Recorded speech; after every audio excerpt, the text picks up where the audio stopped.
The truth is, there's only 5 potential results that you're selling to people, no matter what you sell and no matter how you coach them.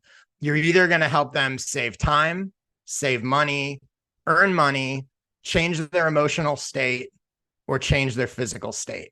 Just about anything you're offering will check one or more of those boxes. If you're somehow offering something that doesn't check any of those boxes, it's highly unlikely that it's valuable and you're going to have a problem.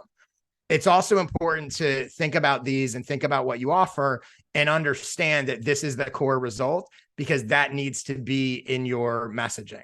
So for example, if let's say you're coaching people on easier ways to write their newsletter, right? What you're actually helping them do is save time. Well, that your messaging needs to not just be, I'm going to make it easier for you to write your newsletter. Your messaging needs to reference that you're saving them time. That's the end result of the thing that you're teaching them.